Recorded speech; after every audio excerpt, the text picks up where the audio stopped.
자기야, 생각해봤어? 진짜 더 이상 미룰 필요 없잖아. 글쎄, 결혼을 꼭 그렇게 서둘러서 해야 돼? 아직 우리 모아둔 돈도 별로 없고 취직한 지 몇 년 되지도 않았는데 그냥 돈 모으고 천천히 결혼하면 안 될까? 그러다가 헤어진 사람들 한둘이 아니야. 나는 내 인생에서 당신 놓치고 싶지 않다니까? 어차피 서울의 아파트값도 엄청 비싸고 돈 모아서 결혼하려면 내 나이 40대도 힘들어. 그냥 결혼하고 하나씩 모아가면서 해보자. 아파트는 당연히 무리지. 그래도 전세금 정도는 모아서 시작해야 하는 거 아닌가 해서. 너무 아무것도 없이 하는 것 같잖아. 우리 부모님들이야 그렇다 치고 오빠네 부모님도 걱정하시지 않을까? 우리 엄마 아빠는 아무 걱정하지 마. 내가 다 이야기해놨는데 그냥 결혼해서 둘이 잘 살면 그만이라고 하셨어. 나는 자신 없는데 꼭 이렇게 서둘러야 해? 아까도 이야기했잖아. 여기서 1, 2년 더 시간 끈다고 해서 바뀔 것도 없어. 조금 부족한 게 있어도 그냥 결혼해서 맞춰나가면서 살자. 숟가락 하나씩 사면서 살림장만하는 재미가 있을 거 아냐. 당장 집은 어쩌고. 원룸에서 시작하려 해도 전세금조차 없잖아. 요즘 전세대출 잘 나와. 아무 걱정 안 해도 돼. 지금 내가 가진 돈 조금 있으니까 이 돈에 대출 좀 받으면 방 2개 있는 빌라도 전세 구할 수 있을걸? 대출도 다 갚아야 하는 돈인데. 어차피 나중에 집을 사더라도 대출 받아야 하잖아. 월세보다는 전세가 낫지. 집은 내가 알아서 할 테니까 아무 걱정하지 마. 어휴, 나도 이제는 잘 모르겠다. 어떻게 하는 게 맞는 일인지. 일단 나만 믿으라니까. 다음 주에 우리 부모님한테 인사드리러 가자. 내가 이야기했더니 얼굴 보고 싶으시대. 다음 주? 너무 빠른 것 같은데.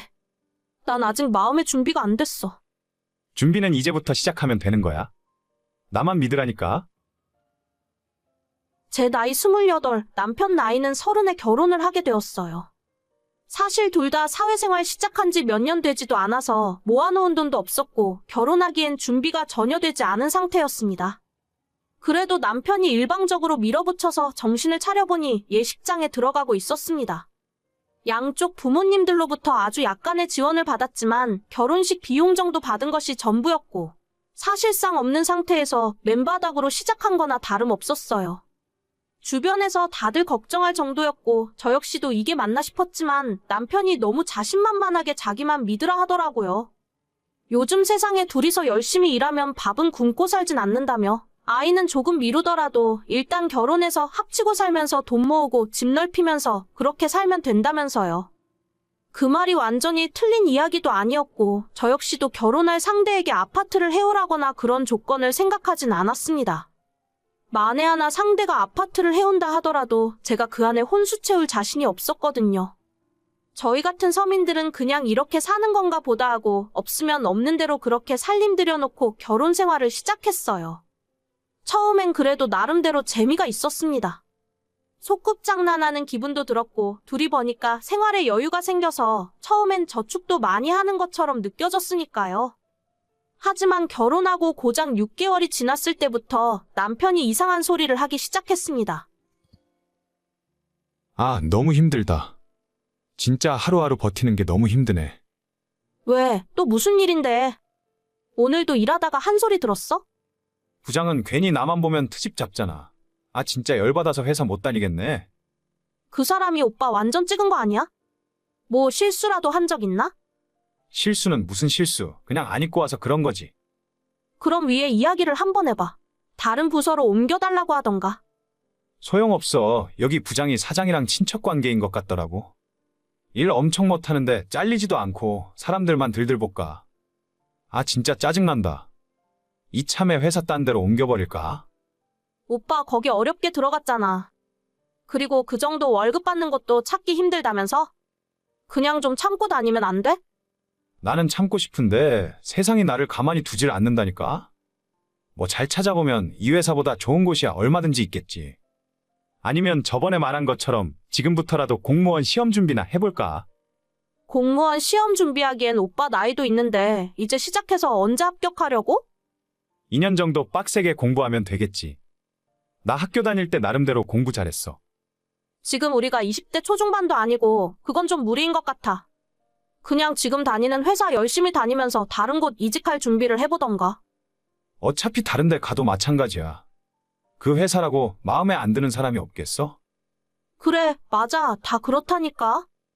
다들 조금 참으면서 회사 생활하는 거잖아. 지금 오빠가 그만두면 매달 나가는 대출금이나 고정비용 감당 못해. 조금 아껴서 생활하면 될 것 같은데. 내가 어차피 집에서 공부만 하니까 돈도 얼마 안 쓸 거고. 딱 2년, 길어야 3년인데 너가 그동안만 생활비 부담하면 안 되나? 오빠, 우리 결혼하고 몇 달이나 지났다고 그런 소리를 해.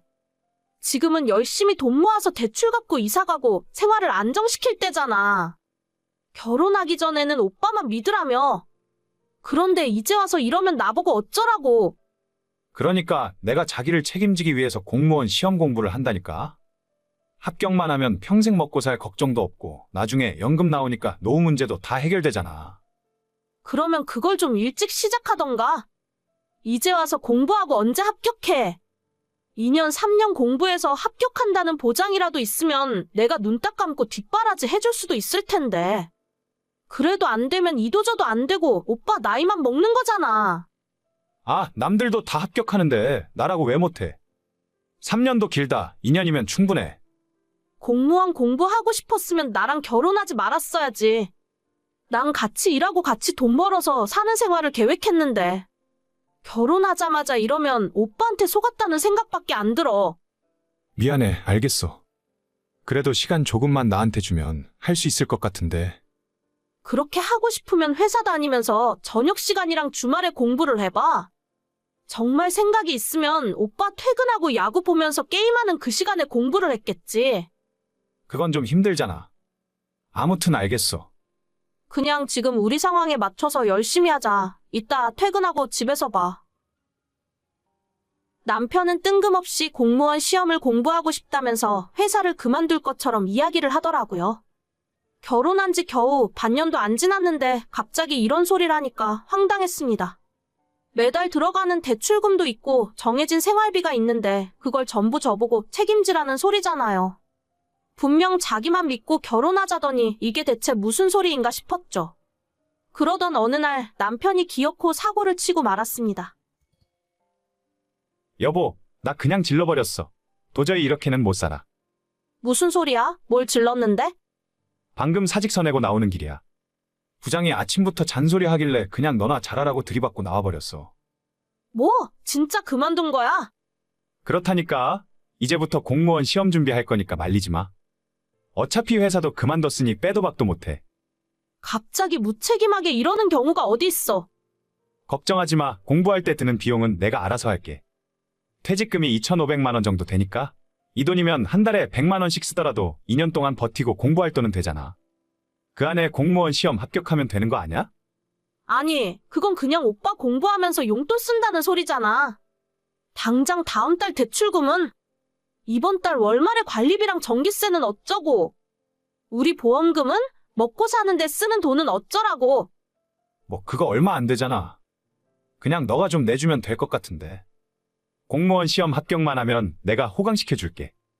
공무원 시험 합격만 하면 당장 연봉 1억씩 받아? 아니, 그렇다고 해도 나는 납득 못해. 어떻게 상의 한마디 없이 이런 일을 벌일 수가 있어? 우리 부부가 맞긴 한 거야. 아니, 합격하면 되잖아. 합격하면 평생 직장 생기는데 뭐가 문제야? 그런 오빠의 태도가 문제라는 거야. 난 이렇게 책임감 없는 사람이랑 살고 싶지 않아. 당분간 우리 생각 좀 하자. 나 친정에서 지내고 있을 테니까 연락하지 마. 자기야, 내가 2년 만에 합격한다니까? 이 정도 뒷바라지도 못 해줘? 저희 결혼할 때 집 문제가 어떻게 될지 몰라서 혼인신고는 조금 천천히 하기로 했거든요. 나중에 집 사게 되면 혹시라도 혜택 받을 수 있을까봐 그랬던 건데. 이제 와서 생각해보니 그게 얼마나 다행인지 모릅니다. 별거를 시작한 김에 그냥 헤어지기로 했어요. 우리가 10년 산 부부도 아니고 몇 달 만에 믿음을 배신한 인간을 어떻게 뒷바라지 해줄 수 있겠습니까? 저렇게 책임감 없는 인간인 줄 알았으면 애초에 시작도 안 했을 거예요. 제 인생 더 말려들기 전에 여기서 그냥 끝내는 게 맞는 것 같습니다.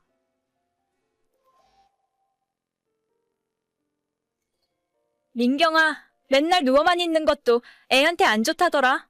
좀 걷기도 하고 집안일도 좀 하면서 움직여. 요즘 조금만 걸어도 너무 힘들어서요. 그렇다고 맨날 누워만 있으면 어쩌냐? 저번에 TV 보니까 그 누구냐? 연예인 와이프는 새 쌍둥이 임신했는데도 혼자서 잘만 돌아다니더라. 누가 너 좋으라고 운동하라는 거냐? 뱃속의 아이 때문에 걱정되니까 그러는 거지. 알겠어요. 나가서 하기 힘들면 밀린 집안 청소도 좀 하고 이불 빨래도 한 번씩 해. 몸에 땀이 날 정도로 한 번씩 움직여줘야 한다더라. 알겠어요. 제가 알아서 운동할게요. 맨날 말만 그렇게 하고 누워만 있으니까 답답해서 그렇지. 저번에도 내가 불쑥 찾아갔더니 남산만한 배 까놓고 거실에 누워서 자고 있더라. 오전에 집에서 집안일하고 잠깐 낮잠 잔 거예요. 맨날 저렇게 말만 잘해요. 됐다. 내가 말을 말아야지. 제가 임신 8개월, 9개월 차 때 배는 남산만해지고 몸을 거동하는 것조차 힘들고 부담스러울 때였는데도 시어머니는 항상 저한테 잔소리를 하셨습니다. 안 그래도 첫 아이, 첫 임신이라 모든 것이 불안하고 무섭기만 한데 시어머니까지 옆에서 저러시니까 더 겁나고 매일 기분도 좋지 않았어요. 남편에게 당신 엄마 때문에 스트레스 받으니까 제발 연락 좀 못하게 막아달라고 해도 다 며느리랑 뱃속의 손자 걱정 때문에 그러시는 거라며 저보고 조금 참고 이해해 달라더군요. 신혼생활 2년 할 동안에는 제 얼굴 볼 때마다 언제 아이 가질 거냐고 그 난리를 치시더니 아이 가지고 나니까 태교 똑바로 하라며 매일 연락을 하셨어요. 잔소리를 무시하려고 해도 제가 읽고 답장할 때까지 카톡을 보내시니까 노이로제 걸릴 것 같더라고요. 제가 출산 예정일을 일주일 정도 남겨두고 막연한 불안함에 떨고 있을 때도 시어머니께서 연락하시더니 완전 한술 더 뜨셨어요. 민경아, 준비는 잘하고 있냐? 네, 어머님. 이제 예정일이 일주일도 안 남았어요. 그래, 네가 고생이 많다. 첫애는 무조건 자연분만으로 낳아야 하는 거 알고 있지? 자연분만으로 낳아야 산모한테도 좋고 애가 면역력도 더 생긴다더라. 자연분만이요? 저도 그렇게 되면 좋겠지만 아니야, 무조건 자연분만이야. 첫째를 자연분만으로 낳으면 나중에 둘째는 더 쉽게 낳을 수 있어.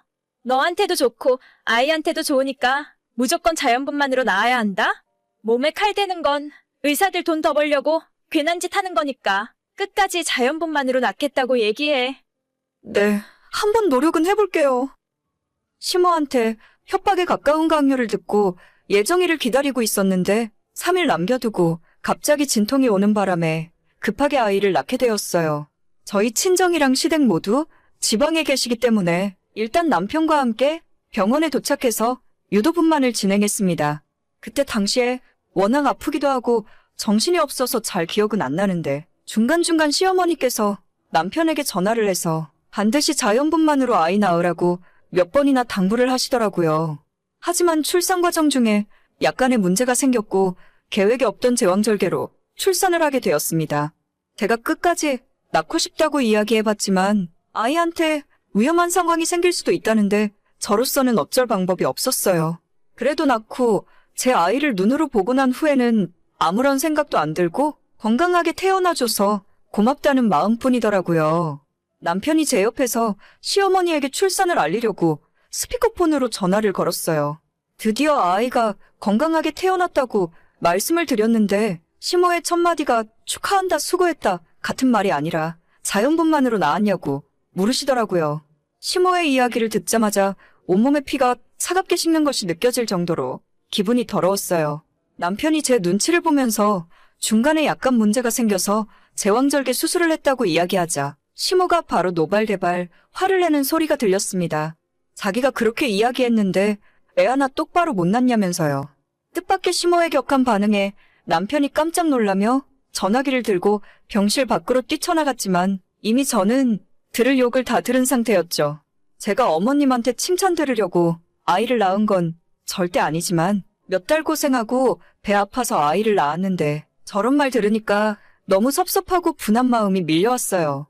잠시 후에 남편이 돌아와서 자기 엄마가 하는 말을 너무 귀담아 듣지 말라고 위로했지만 그런 말이 제 귀에 들어올 리가 없었습니다. 병원에서 퇴원하고 아이와 함께 산후조리원에 들어가 있었는데 그때도 시모가 제게 너가 다 망쳤다며 연락을 해왔어요. 너는 애 하나도 똑바로 못 낳니? 내가 수술하지 말라고 했지? 너는 어떻게 된 애가 시애미가 말을 하면 듣지를 않아? 저도 끝까지 나오려고 노력했어요. 병원에서 의사가 위험하다고 안 된다고 하는데 제가 어떻게 해요? 끝까지 노력하기는 내가 의사가 하는 말 듣지 말라고 했지? 전부 자기들 돈 벌려고 하는 소리라니까. 요즘 세상이 옛날처럼 애 낳다가 잘못되는 세상도 아닌데 그거 하나를 못하냐? 내가 그렇게 너한테 이야기했는데? 저도 속상하니까 그만하세요. 너가 모성애가 부족해서 그래. 조금 해보다가 아프고 힘드니까 그냥 수술해달라고 했겠지? 무슨 말씀을 또 그렇게 하세요? 제가 모성애가 없긴 왜 없어요? 더 이상 듣기도 싫다. 네 얼굴 보기도 싫고 당분간 너네 집도 안 올라갈 거니까 그렇게 알아라. 실제로 3주 후에 제가 조리원에서 나와 집에 있을 때도 친정 부모님만 왔다 가셨지 시어머니는 올라오지 않으셨어요. 아니, 저를 못마땅하게 생각하고 저만 미워하는 거면 상관없는데 애가 무슨 죄가 있어요? 제왕절개로 낳은 손자는 손자로 생각도 안 한단 말입니까? 원래 시어머니가 처음부터 저를 별로 마음에 들어하지 않으셨어요. 신혼 초부터 지금까지 좋은 소리 한번 해주신 적 없었거든요. 아마도 저한테 사랑하는 아들을 뺏겼다고 생각하고 여자로서 질투를 하시는 게 아닐까 싶을 때도 있습니다. 아무튼 시모는 끝까지 아이 보러 올라오지도 않았고 대신 친정엄마는 아예 저희 집에서 보름 정도 상주하며 수발을 들어주셨습니다. 당연히 이 모든 상황을 옆에서 지켜보는 저희 친정엄마도 너희 시댁도 해도 너무한다고 하시면서 서운해 하시더라고요. 친정엄마 있을 때는 그럭저럭 괜찮았는데 남편 출근하고 집에서 혼자 집안일하며 아이 보고 있으니 너무 힘들고 정신적으로 스트레스도 많이 받았습니다. 남편이라도 완전 제 편을 들어주고 저한테 공감해주면 좋겠는데 그게 아니라 시어머니 편을 들면서 저보고 참아라, 옛날 뿐이니까 너가 이해해라 라고만 하니까 진짜 화가 하루 종일 머리끝까지 나서 풀리질 않더라고요. 시모는 매일같이 연락해서 애도 똑바로 못 낳는다고 한심하다 소리나 하고 있지. 남편은 원래 어른들이 다 그렇다면서 시모 편이나 들고 있지. 회복도 덜 된 아픈 몸으로 혼자서 육아하고 집안일도 하고 있으려니 내가 대체 여기서 왜 이 짓을 하고 있나 짜증나더라고요. 남편이랑 사이도 점점 안 좋아지고 어느 날 아침에 일어나서 우는 아이를 품에 안고 있다가 이대로는 안 되겠다 싶어서 간단한 짐만 챙겨들고 택시 불러서 친정으로 내려와 버렸습니다. 남편한테 친정 가겠다 어쩐다 얘기도 없이 내려와서 그런지 다음 날 바로 시모한테 연락이 오더라고요. 너 지금 어디냐? 저는 저희 집이죠. 거기가 왜 너희 집이야? 네 엄마 집이지. 아시면서 왜 물어보시는 거예요? 얘 말하는 꼴 좀 봐. 너 지금 내가 잔소리 좀 했다고 시위하는 거냐? 당장 애 데리고 다시 집으로 안 들어가. 저 그냥 저희 친정에서 당분간 지내려고요. 남편이 아이 보는 것도 전혀 안 도와주고 혼자 너무 힘들어서 못 살겠어요. 그럼 애 보고 살림하는 건 여자가 할 일이지. 남자가 돈 벌어오는데 여자가 그 정도는 해야 하는 게 당연한 거야. 저도 육아휴직 상태라서 아직 월급 들어와요. 요즘 아이 키우는데 남자 여자가 어디 있어요? 시끄럽다. 내가 너한테 겨우 그딴 소리 들으려고 연락했겠니? 지금 당장 집으로 돌아가. 만약 오늘 안 돌아가면 안 돌아가면요? 뭐 쫓아내기라도 하시게요? 안 돌아가면 내가 너 가만 안 둘 줄 알아. 너 같은 며느리는 우리 집안에 필요 없으니까 애만 놔두고 나가. 싫어요. 제 배 아파서 낳은 아이인데 어머님이 무슨 상관이세요? 애 낳고 지금까지 한 번 보러 오지도 않으셨잖아요. 이제 와서 할머니 노릇하려고 해봤자 늦었으니까 손자 볼 생각 하지도 마세요. 뭐라고?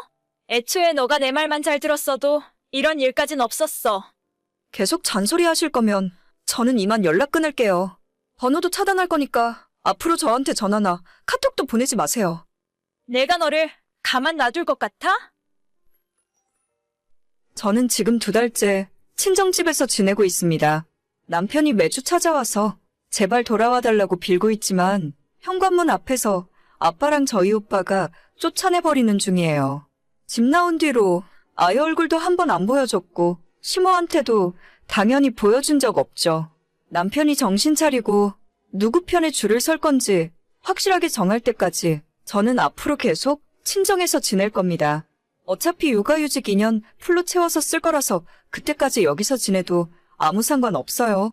그쪽에서 하는 거에 따라서 애가 2살 될 동안 남편이랑 시모에게 안 보여줄 수도 있죠. 그러게 가만히 있는 사람을 왜 이렇게 나쁜맘 먹게 만드는지 모르겠어요. 누구는 성질이 없어서 못 내나요? 시모는 번호 차단해버려서 저한테 연락도 못하고 친정부모님 연락처를 드린 적도 없어서 답답해 미칠 지경이겠죠. 언제 저한테 숙이고 들어올지 끝까지 기다리고 있겠습니다. 오늘의 사연은 여기까지입니다. 구독과 좋아요, 알림 설정은 많은 힘이 됩니다. 다들 행복하시고 좋은 하루 되세요.